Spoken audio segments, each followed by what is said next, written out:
아티스트가 되는 걸 포기하고 싶었던 순간도 굉장히 많고, 재능 있는 사람들과 결었을 때 내가 정말 그만한 사람인가, 이게 정말 내 길이 맞는 건가, 또 의심도 굉장히 많이 했고, 그만두고 싶었던 적도 굉장히 많았던 것 같아요.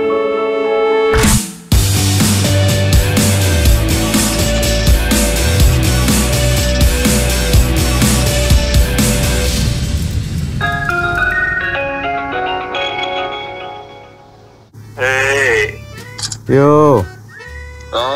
양현스. 요즘에 건강 어때? 건강? 응. 좋아. 아니 원래 디폴트도 바빴는데 가기 전이니까 아주 바짝하네. 열심히 살아야지. 아으. 뭔데 이거 뭐야?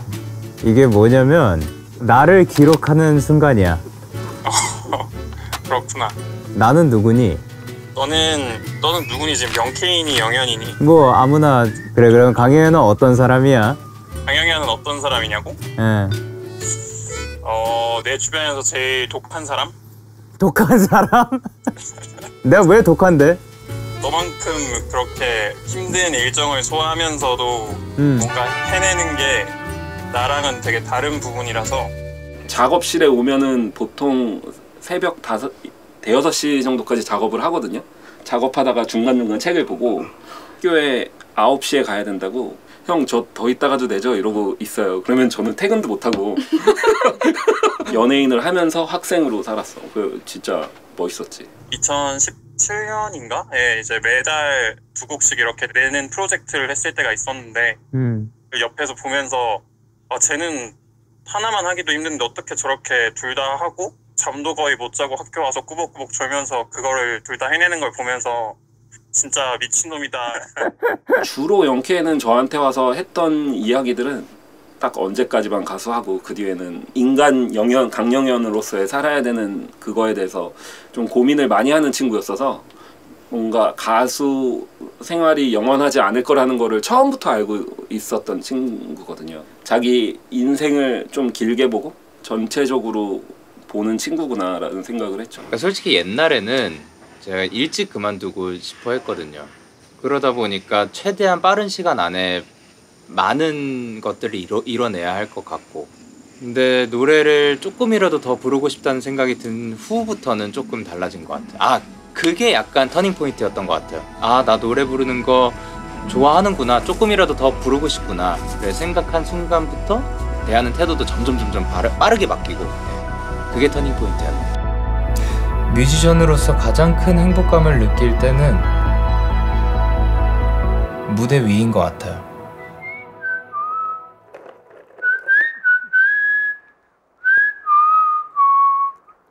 저 나중에 진짜 자랑스럽게 말할 수 있어요. 저희 공연 진짜 재밌어요. 근데 그 이유가 저희가 재밌게 해드리는 거 요만큼 있긴 한데 진짜 잘 놀아요. 진짜로 쪽수로 밀려. 우리보다 노래를 더 잘해요. 와보면 다 인정해요. 너희 팬분들이 진짜 대박이다, 꼭 한마디씩 하고 가요. 벅차올라요. 굉장히 벅차오르고, 제 기억에 나는 눈물이 몇 개가 있는데 하이터치웨이였던 거예요. 하이파이브를 하고 있는데 눈빛이 너무 진심인 거예요. 그냥 갑자기 그런 때들이 있잖아요. 저기 뭔가 눈물 고이더니 주룩 흘렀어요. 그 당시에 지사 대표님한테 왜 울었냐고. 이게 고마운 마음인 건지 그냥 하이터치를 하고 있는데 그 눈빛들 보고 갑자기 벅차올라서 울었다 라고 말을 했는데, 형이 그렇게 말씀하셨어요. 지금 그 마음, 그 초심 변치 않고, 되게 데뷔 초반이었거든요. 변치 않고 잘 해보라고. 제가 노래 부르는 걸 좋아하는구나를 왜 또 느끼게 됐지? 라고 생각을 했거든요. 음악을 대하는 태도가 달라졌나? 음악을 작업할 때 환경이 달라졌나? 라기보다 그냥 지속적인 마이데이의 믿음? 응원의 메시지들도 그렇고, 눈빛.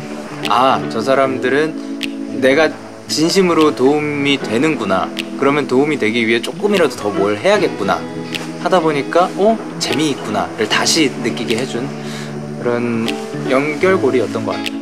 야, 이게 좀 더 감성이에요. 감성 엄청 챙기네요. 그 인스타 카페 여기 그 우리 결혼식 때 축가를 시켰어야 되는데. 그러니까. 아, 형이 불렀어야 됐는데. 내가? 네. 내가 노래를 불렀어야 된다고? 네. 왜? 그때 딱 자리가 지어졌잖아요. 근데 그날 희진이가 노래를 너무 잘 불러가지고. 너무 잘했죠. 나도 너무 떨렸어. 난 너무 무서웠어. 그날 리허설 할 때부터. 너는 일찍 와가지고 리허설까지 봤으니까. 오늘 근데 앨범 들려주러 온 거야. 제가 네, 그래가지고 이번에 이제 솔로 앨범을 낼 건데 이제 내게 됐는데 형이랑 작업했던 One to Love You. 지금 뭐 나랑 한 건 아니면 어쨌든 우리 팀이 아니죠. 그 믹싱도 형이 주셨죠. 뭐. 그거랑 이제 총 7곡인데 한번 들려드릴게요. 들어주세요. 제발. 싫어요? 안타깝다. 자, 그럼 여기서 촬영 종료하도록 하겠습니다. 음악은 원래 잘했어요. 처음부터. 재능충이라서. 모르겠어요. JYP라는 곳에 들어오기 전까지는 저는 제가 최고인 줄 알았어요. 야, 세상에 대단한 사람들 너무 많다 진짜. 내가 뭐에 최고의 재능이 있나 생각해봤을 때 없어요. 가장 큰 장점은 자기가 쓰고 싶은 내용을 쓰는 게 사람들한테 공감이 된다는 거죠. 영케이 같은 경우는 되게 직설적이고 이렇게 단어를 예쁘게 포장을 하는 스타일은 아니에요. 되게. 좋아합니다. 그치. 예뻤어. 이렇게. 그치. 정말 내 사적 얘기를 사람들이 다 받아들일 수 있게 풀어내는 게 진짜 어려운 건데 그걸 너무 잘하는지. 저는 처음에 만났을 때 되게 연예인이어가지고 놀러 왔어요. 오빠 작업실에 놀러 와서 저희 작업하고 있는데 어느새 작업을 하게 된 거예요. 초면에 그냥. 근데 되게 놀란 게 노래를 너무 진짜 무슨 머신처럼 잘해가지고. 약간 지금 구도가 청음회 같은데 한번 들어봐 주세요. 지금 처음 듣는 거예요? 너 완전 처음이지. 완전 처음? 그럼 너 이거 어디서 들어? 혹시 받았을 수도 있. 안 보내줘. 리얼입니다, 리얼. 지금 완전 리얼? 완전 리얼. 야, 떨린다. 진짜 떨리네요. 앨범 시작이야.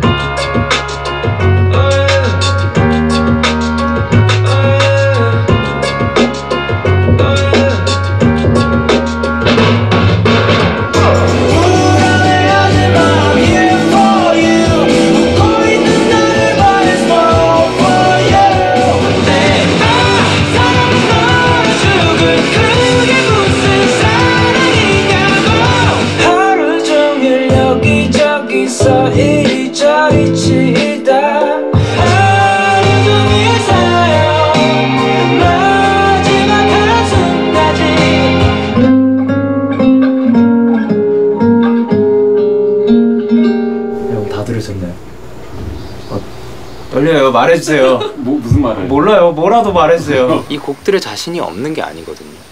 제 자신에 대해서 엄청 의심을 많이 하고 있는 것 같아요. 나는 이걸 원하고 이것을 만들어낼 거야 가 아니라 내가 가지고 있는 그런 것들을 최선을 다해서 담는데 정확하게 이것이 내가 원한 것이야가 아니라 이렇게 나왔어거든요. 좋아. 됐다. 아니, 네. 데이식스랑 다르네. 확실히. 달라요? 막 약간 보컬 톤도 좀 다른 것 같고. 좀 힘 빼서 나는 좋은 것 같아. 좀 짜증나. 다행이다. 그 알지? 작곡가들이 듣고 짜증나면 좋은 거야. 너무 다행이다. 짜증나 좋다. 짜증나 너무 다행이다. 그냥 신기해요. 아니 아직도 곡을 잘 쓰네라는 생각이 들어요. 왜냐면 저도 작곡가고 곡을 맨날 쓰는 사람인데 곡을 항상 잘 쓸 수는 없잖아요. 근데 항상 잘 써요, 영케는. 내가 걱정했어. 지루할까봐. 한 사람 목소리 쭉 나오면 그쵸, 지루하잖아. 네. 진짜 솔직히 엄청 부담되거든요. 혼자라는 사실이. 네. 나는 진짜 의외인 게 나는 너를 의존적인 사람이라고 생각해 본 적이 한 번도 없거든. 네. 생각보다 멤버들하고 그런 거에 대한 의지를 많이 했었구나. 그러고 있었던 건가 봐요. 좀 걱정했던 것보다 너무 잘 나와서. 다행이다.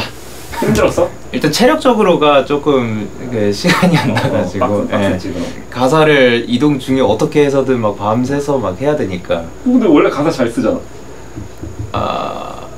아니에요. 그러니까 One to Love You 마이크로폰은 되게 금방 나오잖아요. 그 당시에 막 그 총알도 많았고 점점 이게 소모가 되는 게 느껴졌어요. 아 진짜? 네. 근데 그거를 알아챈 순간부터 더 스트레스고 지금 핑계를 대자면 베이스 총알을 준비해 놓을 시간이 없었다 인 건데 그래도 하려면 할 수 있었거든요. 시간은 어디서든 나오니까 저의 의지가 부족했던 거죠.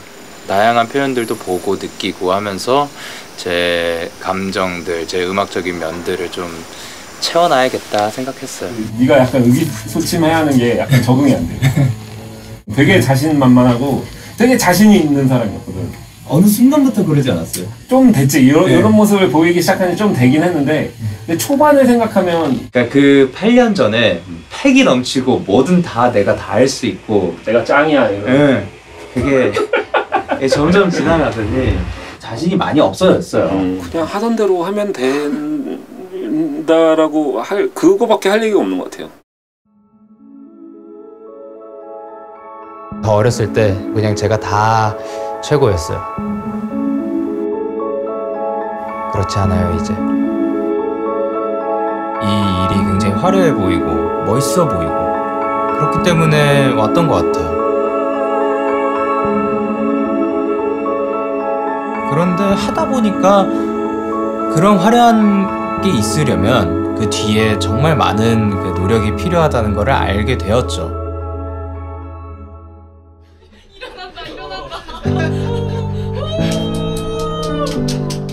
배고프네.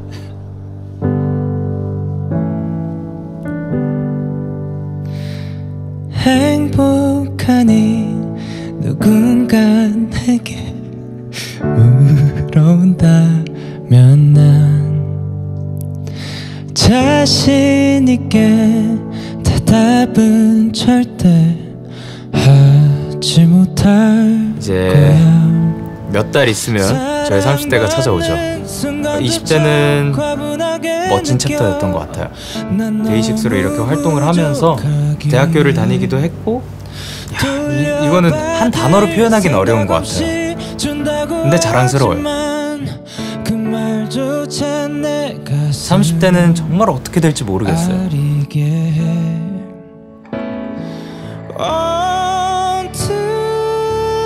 지금 어떻게 보면 20대의 막바지인데 20대 막바지인 이 순간에도 제가 풀지 못한 문제들이 많고 그리고 고민하는 것들도 많은데 30대 때 조금 더 노하우가 생기고 노련해지면서 더 많은 것들을 헤쳐나갈 수 있는 그런 사람이 되지 않을까. 그 다큐가 릴리즈 될 때쯤 이미 앨범이 발표가 됐을 텐데 이터널이라는 앨범이 들었을 때 뭐 어떻게 뭘 느끼거나 받아들이거나 들어만 줘도 고마운 거고 그리고 다시 찾아준다면 그거는 영광스러운 거고 근데 그래도 무언가를 제가 얘기를 해야 한다면 미래가 또 기대된다.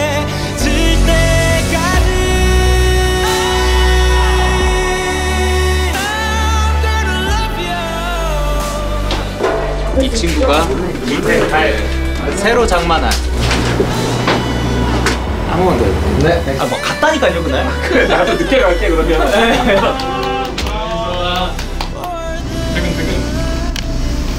토익은 못하죠?